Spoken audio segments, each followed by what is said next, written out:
Well, welcome everyone to our first episode of the Susan and Sammy S2 Adventure podcast, where you will be joining us on our delicious ride and journey of life while we just kind of shoot the breeze and want you to be part of that. And there are no rules, but we will kind of keep it somewhat tame. We're going to keep it classy. Classy is really not our forte, but we shall try. We will try. And to that, we will cheers to the first episode. Yes. And then a secondary toast is you reached 90,000 followers on Instagram. I did, yeah. I thought I was going to cap at 25, but Here we are at 90. So I want to loop around later, and we can introduce people, or like let people know like our backstory, because it is kind of fascinating. But right now, like, social media is kind of king, and you're kind of the queen. Like you learned something. Tell me about it. I'm just keeping everyone entertained over COVID. I mean, that's kind of my duty and my role right now. But yeah, I started out with social media thinking, well, let's see how we go. And obviously, I started with a little bit too racy maybe, and I got slapped on the wrist. And I've realized that coming into it further down the line, that you really less is more, actually. And people are just really interested in your life and what you're doing day to day. Okay, so I want to back it up like just a little bit more. So, but you are like a fitness model and swimsuit. I've definitely seen a little bit of nipple out there, like maybe, just maybe. I can't help it. They just kind of slip out. But you know what? Okay. Why should we as women be, so closed about our figures? And we all have nipples, men and women included. So, free the nipple and get rid of the bra. And bras are so damn uncomfortable. I'm not wearing one today. Yeah, and how do you feel? Well, but it's like liberated. Do you feel liberated? Bouncy. Bouncy is more of the word that I feel right now. But but you love this. I do. There's something about it. So, and you are by nature just being your bestie by default, because no one else will be friends with her because she's South African. So you love it. You love taking the photos. You love being out there. Well, I've been with Susan on some of like photo shoots, and it terrifies me. And it makes me think about like Hollywood actors and like when people get shot down in flames. But you kind of go like, I've seen that. Like you going to go like, F you, and you like turn up the volume more while I get really scared. So, but tell me about that. Well, okay, so this all goes back to my childhood as well. I don't like being told I can't do something. If there is a barrier, I've got to cross it, and I've got to break through it, and I've got to break the mold, and I've got to be a voice for other females out there, and I've got to be, it's okay to be sexy, and it's okay. There should be no shame with a body. It doesn't matter how you look. If you are super sexy, or if you have curves, or if you are overweight to society, whatever it is, within you, I think women need to embrace it and move forward with it. I am so done and so tired of being told you cannot look a certain way, and even going for casting calls, like this is not what they're looking for. So what? I don't need the approval of a casting manager to tell me that if your body's okay, if my body's okay, and that I fit the mold. I will go out there every day and I will prove to people that 90,000 followers seem to like what I'm doing. So, who are you to tell me otherwise? Yeah, well, in general, you're not like a particularly like nice person. Well, that's BS. But I will give you this. I will give this. So one of your sponsors, like Malibu Malibu Strings, will send you out things. But you're so honoring about any female body, wherever you're at in life, shape, form, height, whatever it is. Of course, if you have it, flaunt it. That's what I say. And honestly, it's more power to the woman that actually has the courage to go out and show the world that they're not afraid of what, you know, some stupid comment will say, because at the end of the day, it's not the comments that drive us. It's the feeling of self-worth that you get from putting out images you are proud of course. Don't go and do something that's going to make you feel like, you know, it wasn't something you wanted to do. And if anything that makes you feel uncomfortable, I don't suggest it. But I think as a woman, especially in today's day and age, it's all about empowering and being supportive to one another. Right. Yeah. And I know that you always carry like hashtag body positive on what you do. And also mental wellness as well goes along hand in hand. Yeah. Yeah. No, and that is amazing. But so do you remember what year was it when we first met? I think we met in 2013 actually. Yeah, 2013. And it was at a gallery stroll. And I do remember what led us up to that point. We had some friends on either side saying we would get along famously because we were from the same country.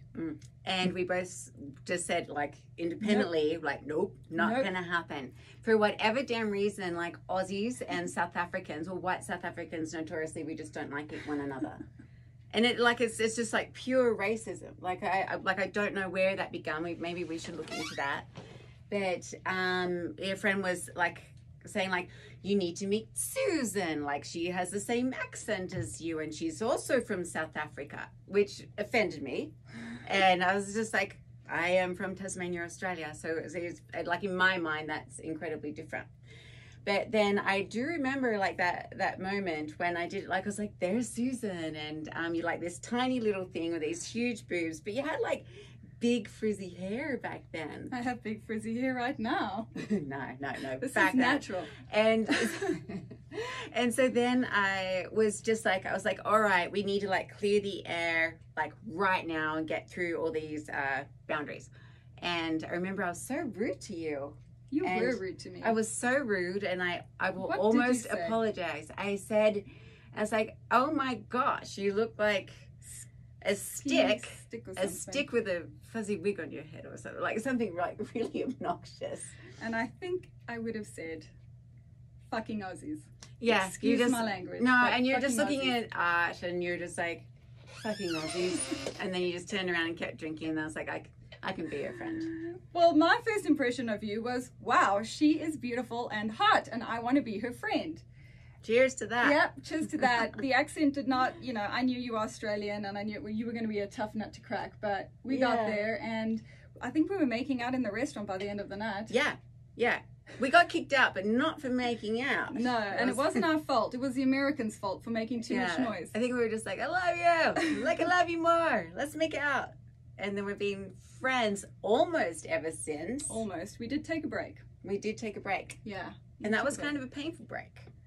Yes, it was. And, you know, for me, I've always grown up with, okay, if things aren't working, wash your hands of it and move on.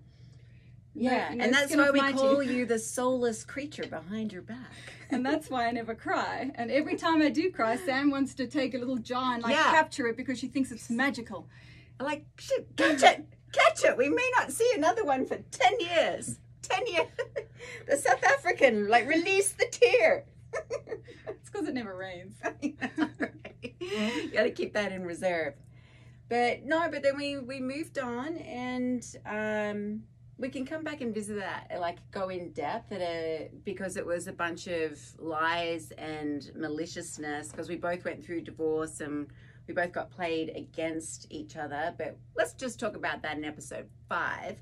But what I do want to get back to you is in the world of social media and criticism, like I am amazed at how much you can endure and put up with, because I know you had a situation today. Yes, I had a situation today where, you know, for the most part, in fact, I will say 90% of my followers and fans are awesome, and all the comments I get are positive. I rarely get a negative comment, but there are some people out there that will try and take advantage of you, of course, because there is no face behind social media. You know, you can make a comment and you can messenger somebody and say, this is who I am, and portray something of, you know, of some sort, and it's up to you whether you're going to believe it or not. And I try to be authentic all the time and try to be myself. But when there are messages that come through, and I don't get to answer many messages, but I do try, I kind of call it like the running lottery. It's kind of like a little term I have in my home. But you know, today somebody is going to, like, I'm going to spin the wheel and I'm going to answer 5 people today in messages. And if it happens to be you, awesome. And I hope we make a connection, and I hope it, you know, we have a good friendship from this. But sometimes I'll spin the wheel and I'll answer a message, and it's just somebody wanting so much from you that it can suck the life right out of you. You know, it can take hours of your day and in responding to these people. And it just, you know, some of them are open promises, and you know, if you will, I just want to give to you, and I want to give to you, and I want nothing in return. And then they give to you, but there's been no transaction, and then they immediately expect something in return. So you've got to watch out for that. Yeah, so Susan and I, like, actually on the S2 site, we actually had some more kind of racier, sexy photos that within my own body, like, I actually felt really proud of, because this is fading away so fast. Like, and you know, you got to hold on to it. You got to capture the moment. That's why photos are so important. Yeah, and it's amazing. Like, and it was just like, holy crap, you know, like, I'm 43, I'm going to be 44 this year. And like, but I felt good about it. But then I got ripped apart by like my ex-husband, and like telling me that I'm a whore, and then he's going to like take me to like, but it wasn't even There's bad. nothing. Yeah, there was nothing there. Yeah, and like, so that was just like, but it frightened me. And so then like there were so many cute photos that I deleted and they're gone forever. But in truth, I actually felt really good about them, and it was like fun and juicy and sensual, and like made me feel like it made me come alive. Yeah, absolutely. So yeah, and then I wonder, though, it brings me to my next question. Are South Africans tougher than Aussies? Well, it depends on the toughness you speak about, I think. Yeah. I think we have so many similar qualities, but so many different qualities just based on our upbringing and where we come from. And I think you're tough in so many other regards. Right. And then also your journey will tell you and dictate, you know, what it is in life that, you know, you're gonna. So what I see, how like, you're gonna be with as toughness goes. Like, and I would just, like, for lack of a better word, I would consider your accent like more pretentious. I'm just smarter than you. Oh, really? Yeah, well, we should. I'm gonna go out and slash your tires. We should both be speaking the Queen's English, but when it came to Australia, I don't know what happened. Oh, I'm gonna beat you up later. Well, but anyway, well, not anymore. But we were Commonwealth. We were, but we're not anymore. Did you leave the Commonwealth? Yes, South Africa became a Republic of South Africa.